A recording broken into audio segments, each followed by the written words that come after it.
അടിപൊളി സ്ഥലമാണ്. സ്ഥലം കിടുക്കാച്ചി സ്ഥലം, സൂപ്പർ.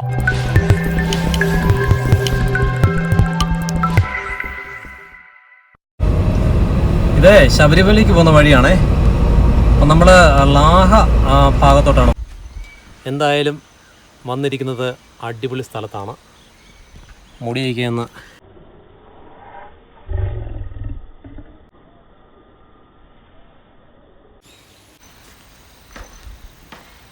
അവിടെ എന്തോ പാറമടയാണോ ഉരുൾപൊട്ടുണ്ടായി പോയാണോന്നും അറിയത്തില്ല. തെളിഞ്ഞു കിടക്കുന്നുണ്ടോ?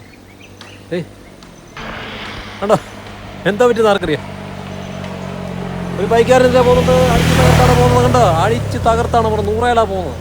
പോട്ടെ, നമുക്ക് നമ്മുടെ വണ്ടി എടുത്തു പോകാം.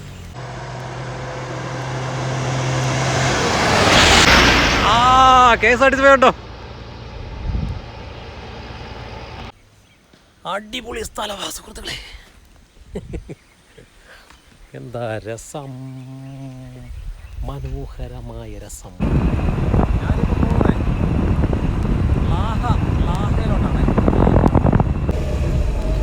കൂട്ടുകാരെ, ഞാൻ ഇതിൻ്റെ ഒരു ഷോർട്ട് വീഡിയോ ഇട്ടിരുന്നു.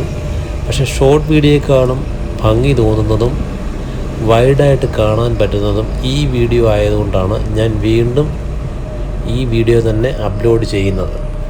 അസഹനീയമായ ചൂട് കാലാവസ്ഥ മാറി മഴയും മഞ്ഞും തണുപ്പും നിറഞ്ഞപ്പോൾ ശബരിമല പമ്പ റോഡിലൂടെയുള്ള യാത്രാ അനുഭവമാണ് നിങ്ങൾക്ക് വേണ്ടി ഈ ചെറിയ വീഡിയോയിലൂടെ പങ്കുവെക്കുന്നത്.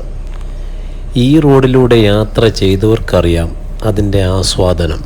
യാത്ര ചെയ്യാത്തവർ തീർച്ചയായിട്ടും ഈ സ്ഥലങ്ങൾ കാണുമ്പോൾ നിങ്ങൾക്കും ഒന്ന് യാത്ര ചെയ്യാൻ തോന്നും. കണ്ണിന് കൗതുകമേകുന്ന, മനസ്സിനെ കുളിരണിയിക്കുന്ന യാത്രയായിരിക്കാം ഒരുപക്ഷെ പമ്പ ശബരിമലയിലേക്കുള്ള ഈ പാതയിൽ അനുഭവപ്പെടുന്നത്. ഇതിലെയുള്ള യാത്ര സുഗമമാക്കുന്നതിൻ്റെ പ്രധാന കാരണം ഈ റോഡിൻ്റെ ക്വാളിറ്റിയാണ്. ശബരിമല സീസൺ കഴിഞ്ഞാൽ പത്തനംതിട്ട ജില്ലയിൽ അല്പം പോലും തിരക്കില്ലാത്ത ഒരു റോഡാണ് ഈ പ്രധാന റോഡ്. ഡ്രൈവിംഗ് പഠിപ്പിക്കുവാൻ ഒട്ടുമിക്ക ആളുകളും തിരഞ്ഞെടുക്കുന്ന ഒരു വീഥി കൂടിയാണ് ഇത്.